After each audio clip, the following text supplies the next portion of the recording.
ክቡራትና ክቡራን ተመልካቾቻችን በድጋሚ አብራችሁን ስላላችሁ እጅግ አድርገን ነው የምናመሰግነው። ሞዳ መዝናኛችን ነው እየተከታተላችሁ ያላችሁት። የምንገኝበት ሰዓት ደግሞ ዓለም በቴክኖሎጂ የምንቃኝበት መስመራችን ነው። አንዳንድ ልብሶችን ስትመለከቷቸው ወይም አንዳንድ የምናጌጥባቸውን ነገሮች ስንመለከታቸው ቀላል ሊመስሉ ይችላሉ። ነገር ግን ከጀርባቸው የሆኑ የቴክኖሎጂ ውጤቶችን ያነገቡ ሊሆኑ ይችላሉ። በ1950ዎቹ ወይም 19ኛው ክፍለ ዘመን አጋማሽ አካባቢ የአሜሪካ የስለላ ባለሙያዎች ወይም ደግሞ የደህንነት አባሎች ኮቶቻቸው ውስጥ ወይም ጫማቸው ላይ ወይም መኪኖቻቸው በተለየ መልኩ የስለላ ስራ የሚሰሩባቸው እንደነበሩ ይነገራል። ዛሬ የምናስቀኛቸው በእርግጥ እዛ አካባቢ አይደለም። ነገር ግን የምናደርጋቸው ለምሳሌ መነጽር፣ ሰዓት የተለያየ የቴክኖሎጂ ውጤትን ያነገቡ ቢሆኑስ ምን ልንጠቀምባቸው እንችላለን? ወይም ደግሞ ተጨማሪ አገልግሎት ያላቸው የቴክኖሎጂ ውጤቶችን ያስቃኘናል። ሞዳ ኦንላይንን ትከታተላላችሁ። ተመልሰን እንገናኛለን። በድጋሚ መልካም ቆይታ ይሆንላችሁ። አሰላሙ አለይኩም ወራህመቱላሂ ወበረካቱሁ። ወደነ የተከበራችሁ ተመልካቾቻችን ሞዳ ኦንላይን ጀምሯል። የዛሬው ፕሮግራማችን እንደተለመደው ቴክኖሎጂ ላይ ነው የሚሆነው። ቴክኖሎጂ በህይወታችን ውስጥ እጅግ በጣም ብዙ ቦታ ላይ ይዞ እናገኘዋለን። ከምንለብሰው ልብስ ጀምሮ እስከ ጫማ፣ ኮፍያ እንዲሁም እጃችን ላይ ሊደረጉ የሚችሉ ብራስሌቶች፣ ሰዓት፣ ስማርት ስልኮችን የመሳሰሉ ብዙ አይነት ዲቫይሶች አካባውን ይገኛሉ። አለማችንም ላይ እንዲሁ የተለያዩ ገቨርንመንቶች የተለያዩ ቴክኖሎጂዎችን እየተጠቀሙ ይገኛሉ። ሀገር ከሀገር ሊያጠፉ የሚችሉ ቴክኖሎጂዎችን አብረው እየዘመኑና እያደጉ ይገኛሉ። የዛሬው ፕሮግራማችን ከኛው ጋር ልንለብሳቸው የምንችላቸው አብረው ሊቆዩ የሚችሉ ዲቫይሶች ላይ ይሆናል ማለት ነው። ዌሬብል ቴክኖሎጂ ተብሎ ይጠራሉ፣ ወይም ደግሞ በአማርኛ ስንተረጉመው ሊለበሱ የሚችሉ ቴክኖሎጂዎች ናቸው። እነዚህ ቴክኖሎጂዎች ጣታችን ላይ ልናደርገው የምንችለው ሪንግ ሊሆን ይችላል፣ ቀለበት፣ ወይም ደግሞ እጃችን ላይ ልናስረው የምንችለው ብራስሌት ኦር ደግሞ ስልኮች ሊሆኑ ይችላሉ። አንዳንዴም ደግሞ ቆዳችን ውስጥ ሊገጠሙ የሚችሉ ዲቫይሶች ሆኖ እናገኛቸዋለን። ስማርት ዲቫይሶች ናቸው። ከኛ ከቦዲያችን ከሰውነታችን የተለያዩ መረጃዎችን በመውሰድ ለተለያዩ ጠቃሚ ለሆኑ ስራዎችን ለሚሰሩ አካላት መረጃዎችን ያቀብላሉ። እስፔሻሊ ደግሞ ከጤና ጋር በተያያዘ እንዲሁም ከጥንካሬ ከሰውነት ከአካል ብቃት ጋር በተያያዘም ብዙ ስራዎችን እየሰሩ ይገኛሉ። እነዚህን እንዲሁ አረፍ አለፍ እያለን ለማየት እንሞክራለን። እንግዲህ ተመልካቾቻችን ዌሬብል ቴክኖሎጂ ወር ደግሞ ሊለበሱ የሚችሉ ቴክኖሎጂዎች አገራችን ላይ ብዙም ባይለመዱም በዓለማችን ላይ ግን እጅግ በስፋት ተጠቃሚ ያላቸውና በስፋት ጥቅም ላይ ውለው እያገለገሉ የሚገኙ ቴክኖሎጂዎች ናቸው። ለምሳሌ ያህል በ2024 $120 ቢሊዮን ኮስት የሚያደርግ ዌሬብል ዲቫይሶች አገልግሎት ላይ ውለው ነበር። ሌላኛው እነዚህ በስፋት ደግሞ አገልግሎት ከሚውሉባቸው ፓርቶች አንደኛው የሰውነት ጥንካሬ የሚሰሩ አካላት ላይ እንዲሁም የጤና ጥበቃ፣ መዝናኛ፣ ሚሊተሪ እንዲሁም ኤዱኬሽን ላይ በብዛት በስፋት እያገለገሉ ይገኛሉ። በዋጋ ደረጃስ ምን ያህል ነው ብለን ስንል $120 ቢሊዮን ብለን ነበረ። በብዛትስ ምን ያህል ዲቫይሶች አገልግሎት ላይ ውለው ነበር ካለን 1.1 ቢሊዮን የሚጠጉ ዲቫይሶች አገልግሎት ላይ ውለው እናገኛቸዋለን። ስለዚህ በውጭው ዓለም ላይ በስፋት እያገለገሉ ይገኛሉ። እኛም ሀገር አክቹአሊ እየገቡና በተወሰነ ደረጃ በሰዓት መልክ የሚመጡ ዲቫይሶች አሉ። የጤናችን ሁኔታ የብለድ ሰርኩሌሽን እና የመሳሰሉ ነገሮችን መረጃዎችን በመውሰድ ለጤና አፕሊኬሽኖች መረጃዎችን በማቀበል የእኛን የጤና ሁኔታ ልናውቅበት የምንችልበት አገልግሎት እየሰጡ ይገኛሉ። የዌሬብል ቴክኖሎጂ በዋናነት አገልግሎት ከሚሰጥባቸው ሴግመንቶች አንዱ ጤናና ፊትነስ ነው። ጤና ማንኛውም ሰው ጤናውን መጠበቅ ግድ ይለዋል። የሰው ልጅ ጤናው ሲሟላለት ነው ቆሞና ደስተኛ ሆኖ ሊጓዝ የሚችለው። ይህን ደግሞ ጤናውን ለመጠበቅ ሊያግዙ የሚችሉ ቴክኖሎጂዎች በአሁኑ ሰዓት ዌሬብል ቴክኖሎጂ ተብለው መጥተዋል። ምን ማለት ነው?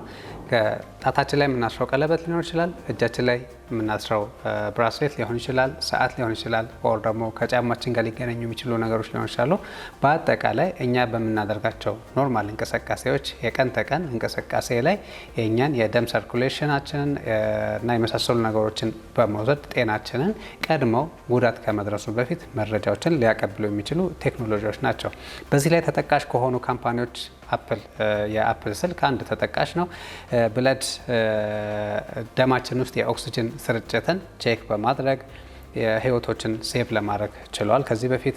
እንዲሁም ከአፕል ውጭም ሌላም ካምፓኒዎች አሉ። ፊትቢት የሚባል ካምፓኒ ስቴፖችን በመቁጠር ለምሳሌ ስንጓዝ ምን ያህል እርምጃዎችን ተጉዘናል፣ ምን ያህል ደረጃን መውጣት ችለናል፣ እንዲሁም የስትረስ ሌቭላችን ምን ያህል ነው፣ ካሎሪ ቦዲያችን ውስጥ ያሉት ካሎሪዎች ብዛታቸው እንዴት ነው፣ ምን ደርሰዋል የሚለውን ጥናት በማጥናት ወደ ሄልዝ አፕሊኬሽኖች ወይም ደግሞ ለጤና አፕሊኬሽኖችን መረጃዎችን ይልካል። ስማርት ሪንግ ደግሞ ጣት ላይ የምትደረግ ሪንግ ነች። ስማርት ሪንግ እንዲሁም የእንቅልፍ ኳሊቲያችን ምን ያህል ነው፣ የቦዲያችን ደግሞ ቴምፕሬቸሩ ምን ያህል ነው የሚለው እንዲሁም ለነገሮች ያለን ሬዲነስ ለኤክሰርሳይዝ ዝግጁ ነን አይደለም የሚሉትና የመሳሰሉ መረጃዎችን በማቀበል የእኛን ጤና ሁኔታ በቀላሉ ኢምፕሩቭ ለማድረግ ለማሻሻል የሚያስችሉ ውሳኔዎችን እንድንወስን ይረዱናል። ወደ ኋላ ብንመለስ ለምሳሌ 2023 ላይ የአፕል ዎች የሚጠቀም አንድ ሰውዬ ያጋጠመው ድንገት ልቡ ፌል አደረገና ራሱን ሳተ። ይህን መረጃ ኢሚዲየትሊ ለጤና ባለሙያዎች ይህ ስልክ መረጃውን በማቀበሉ ምክንያት ይህ ሰውዬ ከሞት መታደግ ተችሎ ነበር ማለት ነው። ሌላኛው ኮቪድ-19 ያው የቅርብ ጊዜ ትውስታችን ነው። ሁሉም በየቤቱ ተደብቆና ተሸግሽጎ የነበረበት ዘመን ላይ ነበረን። በዚህ ጊዜ ላይ እንደዚህ ዌሬብል ቴክኖሎጂዎች እጅግ በጣም ከፍተኛ የሆነ ቫሊዩ ነበራቸው። በሽታው ከመከሰቱ ኦር ደግሞ ሲምፕተም ምልክት ከማሳየቱ ከ2 ወይም ከ3 ቀን በፊት አንድን ሰው በሽታ መያዙንና የበሽታው ምልክቶችን ቀድመው ዶክተሮች ማሳወቅ ይችሉ ነበር። ሌላው የዓለም የጤና ድርጅት ደግሞ እነዚህን ዌሬብል ቴክኖሎጂዎችን በጣም እያበረታታ ይገኛል። ምክንያቱም በሽተኞች ቀድሞ በሽታቸው ሊታወቅ የሚችልበት፣ ጤናቸውን ደግሞ በተሻለ ሁኔታ ሊጠብቁ የሚችሉበትን እድል ይዞ የመጣ ስለሆነ እንዲሁ ሰፖርት እያደረገው ይገኛል። ከጤና ደግሞ ስንወጣ የጤና ላይ ብቻ አይደለም ይህ ዌሬብል ቴክኖሎጂ የሚያገለግለው። ኦግመንትድ ሪያሊቲ ደግሞ የሚባል ነገር አለ። ኦር ደግሞ ኤአር ተብሎ የሚጠሩ ግላሶች አሉ። መነጽሮች ናቸው። እነዛ መነጽሮች ላይ የተለያዩ መረጃዎችን በቀላሉ ማግኘት እንችላለን። ለምሳሌ ሪል ታይም ትራንስሌሽን ሊሆን ይችላል። ቋንቋ ከሰው ጋር ስንነጋገር ሊተረጉሙልን ይችላሉ። ኦር ደግሞ በመነጽራችን የምናያቸውን የሌላ ሀገር ቋንቋዎች ጽሁፎችን ተርጉመው ሊያስነብቡን ይችላሉ ማለት ነው። በዚህ ላይ ጎግል ተጠቃሽ ሆኖ እናገኘዋለን። ጎግል ግላስ ኢንተርፕራይዝ የሚባለው በደንብ ተጠቃሽና ብዙ ስራዎችን እየሰራ የሚገኝ ነው። የጎግል ስንመለከተው ፋብሪካዎች ላይ ስቴፕ ባይ ስቴፕ ስራዎች እንዴት መሰራት እንዳለባቸው ነገሮችን እጅግ በጣም አቅልሎና ዘመናዊ አድርጎ አቅርቦላቸው ይገኛሉ። ለምሳሌ ይህ መነጽር ባይኖር ብላችሁ ብታስቡ ትላልቅ ፋብሪካዎች ከተገነቡ በኋላ የእውቀት ትራንስፎርም ለማድረግ ያንን የማሽኖቹ እንዴት መስራት እንደሚችሉ ለማሳየት ግዴታ ባለሙያዎች ከውጭ ሀገር ወደዚህ መምጣት ይጠበቅባቸው ነበር። በአሁኑ ሰዓት ግን ይህን መነጽር በመጠቀም ብቻ እያንዳንዱ ማሽን እንዴት መስራት እንዳለበት እንዴት እንደሚሰራ ስቴፕ ባይ ስቴፕ እዚህ ላለ ኦር ደግሞ ያንን ማሽን ላስገጠመው ሰው በቀላሉ ማስረዳትና መጠቀም እንዲችል አስችለዋል። ማሽን ላይ ብቻ የሚገደብ አይደለም። ደግሞ ለምሳሌ ቡዜክስ ፕሌድ የሚባል ደግሞ ሌላ የማይክሮሶፍት ካምፓኒም እንደዚሁ የሚሰራው ሆሎሌንስ ሰርጅኖች ዶክተሮች ማለት ነው የቀዶ ጥገና የሚሰሩ ዶክተሮች በቀላሉ ሪል ታይም 3D የሚሰሩትን የቀዶ ጥገና ኦፕሬሽን በቀላሉ በ3D መልክ ያቀርብላቸውና ስራቸውን ቀላል አድርጎ እንዲሰሩ ያስችላቸዋል ማለት ነው። ሌሎችም ብዙ ተጠቃሾች ይኖራሉ። ለምሳሌ ያህል ደግሞ ወደ ሌላ ፋክተሪ ብንሄድ ቦይንግ የአይሮፕላን ካምፓኒ ነው። አይሮፕላን ነው የሚያመርተው። ብዙ የሆኑ ውስብስብ የሆኑ ስራዎችን ነው የሚሰራው። ኦግመንትድ ሪያሊቲን በመጠቀም ኤአር ግላሶችን በመጠቀም አውሮፕላን ላይ ሊከሰቱ የሚችሉ የዋይሪንግ ስህተቶችን ወይም ደግሞ አውሮፕላን ሲሰራ እጅግ በጣም ብዙ መስመሮች ብዙ ዋየሮች ይኖሩታል። ያንን የዋይሪንግ ሚስቴክ በ25% መቀነስ ችሎ ነበር ማለት ነው። እንዲሁም 2024 ላይ ቪዥን ፕሮ የተባለ ሚክስድ ሪያሊቲን ኮምፒውት በማድረግ ኤአርን ከኖርማል የህይወታችን ጋር አብሮ ለማስቻል የሚችል ቴክኖሎጂም እንደዚሁ እየተሰራ ይገኛል። ሪሰርቸሮች ብዙ ነገሮችን ቢውልድ እያደረጉ ነው ያሉት። ይህ የኤአር ቴክኖሎጂን ከህይወታችን ጋር በማምጣት ህይወታችንን በቀላሉ ልንኖርበት ወይም ደግሞ ነገሮች ምቹ ሊሆኑ የሚችሉበትን ቴክኖሎጂዎች ቅርብ አድርገውልን ይገኛሉ። እንዲሁም ከጤና ብቻ አልተከለለን። ይህ ቴክኖሎጂ መነጽር ላይም ብቻ ተከልሎ አልተቀመጠም። ባዮሜትሪካል እና የሜዲካል ዌሬብሎች ደግሞ ስፔሲፊካሊ ውስጣችን ጋር ደግሞ ሊገናኙ የሚችሉ ቴክኖሎጂዎችም እንዲሁ አብረው መጥተዋል ማለት ነው። ከዚህ ጋር ልናገኝ የምንችለው ኮንቲኒየስ ግሉኮስ ሞኒተሪንግ የሚባል ሲስተም አለ። ሪል ታይም ህይወታችን ላይ እየኖርን ባለንበት ሰዓት ግሉኮስ መጠናችን ምን ያህል ነው የሚለውን ኤቭሪ ታይም ቼክ ማድረግ ማለት ነው። የስኳር በሽተኞች ይህን ችግር በደንብ ያውቁታል። ጠዋትና ማታ መርፌ እየተወጉ ደማቸው ከጣታቸው ላይ እየተወሰደ የግሉኮስ መጠናቸው ምን ያህል ነው፣ ከስኳር መጠናቸው ምን ደረሰ የሚለውን ቼክ እያደረጉ የኢንሱሊን እየተወጉ ህይወታቸው ትንሽ ከበድ ያለ ነው። ለእነዚህ ሰዎች ደግሞ ከጣታቸው ላይ ምንም አይነት ደም መውሰድ ሳያስፈልግ ኮንቲኒየስሊ መረጃዎችን በመውሰድ የጤና ሁኔታቸውን ደግሞ የሚቆጣጠሩበት ቴክኖሎጂም ሆኖ እናገኘዋለን። ሌላው ስማርት ፓች ደግሞ የሚባል ቴክኖሎጂ መጥቷል። በዚሁ በዌሬብል ቴክኖሎጂ ላይ መድኃኒቶች ለሰውነታችን ለውስጥ አካሎቻችን መድኃኒት መድረስ ሲያስፈልገው እስከ ዛሬ በነበረው በኖርማል አካሄድ ኪኒን ማዋጥ ወይም ደግሞ መርፌ መወጋት ነበረ። የዋጥነው ኪኒን ውስጥ በገብቶ ምናምን ተደርጎ የውስጥ ያሉ ፕሮሰሶችን አልፎ ፋይናሊ ነው የሚፈለገው አካል ጋር የሚደርስ የነበረው። በአሁኑ ሰዓት ግን በእነዚህ ቴክኖሎጂዎች አማካኝነት መድኃኒቱ የሚፈለገው ኦርጋን ጋር ቀጥታ ሄዶ እንዲደርስ ዲሊቨር ለማድረግም ዌረብል ቴክኖሎጂ እጅግ በጣም ብዙ አድቫንቴጆችን ይዞ መጥቷል። ከዚሁ ከጤና ጋር በተያያዘ ለምሳሌ 2022 ላይ አሜሪካ ላይ 100 ሺህ የሚጠጉ ሰዎች ወደ ሆስፒታል እንዳይሄዱ ማድረግ ተችሎ ነበር በዚሁ ቴክኖሎጂ ምክንያት ማለት ነው። ምክንያቱም ቀድመው ጤናቸውን ሁኔታ ማረጋገጥ ስለሚችሉ ቅድሚያ ጥንቃቄ ማድረግ ስለቻሉ 100 ሺህ የሚጠጉ ሰዎች ሆስፒታል ከመግባት ታድጎ ነበር ማለት ነው። ዌሬብል ቴክኖሎጂ አሁንም በብዛት ከጤና ጋር ብናያይዘውም ሌላ ቦታ የቱ ጋር ይገኛል ብላችሁ ብትሉን ኤዱኬሽን ላይ እጅግ በጣም ትልቅ የሆነ እምርታን እያሳየ ይገኛል። ለምሳሌ ያህል ተማሪዎች በትምህርታቸው ሂደት ላይ ትምህርቶችን በቀላሉ አንደርስታንድ እንዲያደርጉ ባዮሎጂን፣ ፊዚክስ እንዲሁም ጂኦግራፊን፣ ሂስትሪን በቀላሉ አንደርስታንድ የሚያደርጉበት ሜካኒዝም በዚሁ በዌሬብል ቴክኖሎጂ መጥቶ እናገኘዋለን።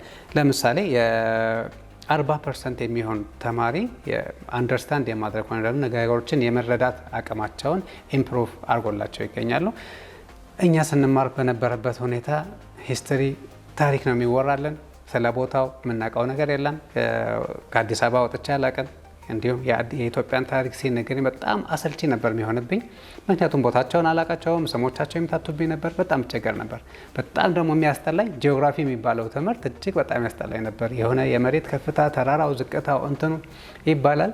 የዛን አይነት ነገሮች በአካባቢ አይቼ አላውቅም፣ ግን ግራ ይገባኝ ነበር ማለት ነው። በዚህ ዘመን ግን ያሉ ተማሪዎች እጅግ በጣም እድለኞች ናቸው። እዛው ትምህርት ቤታቸው ላይ ሆነው የትም ሳይጠበቅባቸው በኦግመንትድ ሪያሊቲ ፊዚካሊ ጂኦግራፊ ሲማሩት አካባቢው ምን ይመስላል፣ የቱ ጋር ያለው፣ እንዴት አይነት አቀማመጥ አለው፣ እንደውም ደግሞ ሂስትሪን ሲማሩ ወደኋላ እየሄዱ ታሪኮችን በቀላሉ የሚረዱበት ቴክኖሎጂ በመምጣቱ ምክንያት የተማሪዎች የአረዳድ ሁኔታን በ40% አሳድጎት እናገኘዋለን ማለት ነው። ተመልካቾቻችን ከዚህ በኋላስ ወዴት ነው የሚሄደው? ይህ ዌሬብል ቴክኖሎጂ ምን ላይ ሊደርስ ይችላል ብለን ስናስብ ኤሌክትሮኒክ ስኪን ታቶ ይመጣል ተብሎ ኤክስፔክት ይደረጋል። አክቹዋሊ ኢምፕሊመንት ተደርጓል።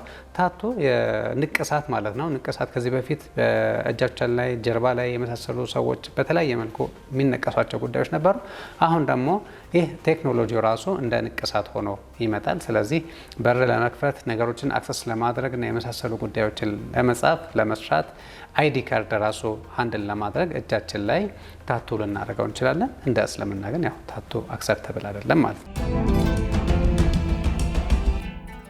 ኢምፕላንቴብል ቺፕሶች ደግሞ ሰውነታችን ላይ ኢምፕላንት ሊደረጉ የሚችሉ ቺፕሶች እንደ አስፈላጊነቱ የሚፈልገው ቦታ ላይ ኢምፕላንት በመደረግ መረጃዎችን በቀላሉ ከቦዲዎቻችን ሊወስዱ ይችላሉ። የባለፈው ሳምንት ፕሮግራማችን እንዲሁ አእምሮ ላይ ተገጥሞ ከኛ ወደ ኮምፒውተር ነገሮችን ትራንስፈር ማድረግ የሚችሉበትን ነገሮችን ማዘዝ የምንችልበትን ቴክኖሎጂ ባለፈው አይተን ነበር። ሌላው ደግሞ ኤአይ ድሪቭን የሆኑ በአርቲፊሻል ኢንቴሊጀንስ ሰፖርት የሚደረጉ ዲቫይሶችም እንዲሁ ኢቮልቭ እያደረጉና እያደጉ እየመጡ እናገኛቸዋለን ማለት ነው። እንግዲህ ተመልካቾቻችን ዌሬብል ቴክኖሎጂ በተለያዩ የህይወታችን ክፍል ውስጥ ገብቶ ስራዎችን እየሰራ ይገኛል። እኛም ባገኘነው አጋጣሚ ልንጠቀማቸውና ወደ ህይወታችን ልናመጣቸው እንችላለን። እንዲሁም አንዳንዶቹ እጅግ በጣም ያጓጓሉ፣ ያስፈልጉናልም። በቅርባችን ቢሆኑም ደስ ይለናል። ነገር ግን ይህ ቴክኖሎጂ ደግሞ ሲመጣ የራሱ የሆነ አስቸጋሪ ፓርቶችም አሉት። በብዛት የሚነሱባቸው የመጀመሪያው ጥያቄዎች ሰዎች እንደ መከራከሪያ አድርገው የሚያነሱት ከኛ ለሚነሱ መረጃዎች የት ነው የሚቀመጡት፣ ማጋ ነው የሚሄዱት የሚለው የመጀመሪያው ጥያቄ ሆኖ እናገኘዋለን። ምክንያቱም መረጃ የዚህ ዘመን ወሳኙ ጉዳይ ነው። መረጃ ሲኖረን ነው ስራዎች ልንሰራ የምንችለው። መረጃ ሲኖረን ነው ውሳኔዎች ልንወስን የምንችለው። እንግዲህ ተመልካቾች የእኛ መረጃ ወሳኝ ነውና ማጋ እንደሚደርስ እርግጠኛ መሆን መቻል አለብን። የመረጃዎቻችን አካሄድና አኳኋን ሁሌም ቼክ ልናደርግ ይገባል። ሁለተኛው የሚነሳው ኢሹ አዲክሽን ነው። አዲክሽን ደግሞ ከነዚህ ነገሮች ጋር ህይወታችንን አታችድ ካደረገን በኋላ ያለነሱ መኖር ሊከብደን ይችላል። ይህ ራሱን የቻለ ኢምፓክት ይኖረዋል። እሱም ላይ ጥንቃቄ ሊደረግ ይገባል።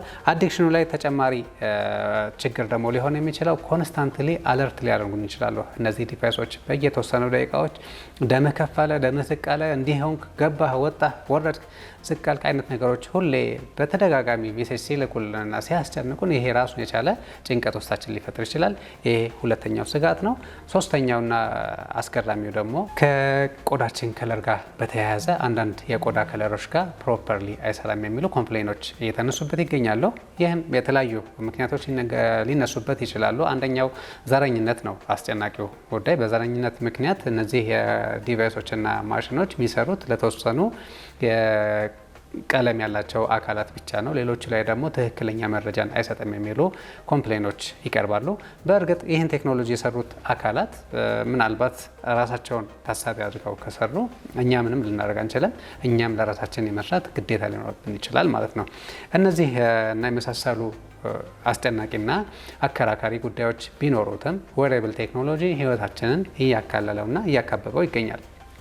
ቴክኖሎጂ ህይወታችንን ከጫፍ እስከ ጫፍ ከጠዋት እስከ ማታ አካቦን ቢገኝም ሁሌ ማሰብ ያለብን ሰው መሆናችን መርሳት የለብንም። ሰውነታችን መረሳት የለበትም ማለት ነው። ተመልካቾቻችን የዛሬው ፕሮግራም ይህን ይመስል ነበር። ሳምንት በሌላ ፕሮግራም እንገናኛለን። ወሰላሙ አለይኩም ወራህመቱላሂ ወበረካቱ።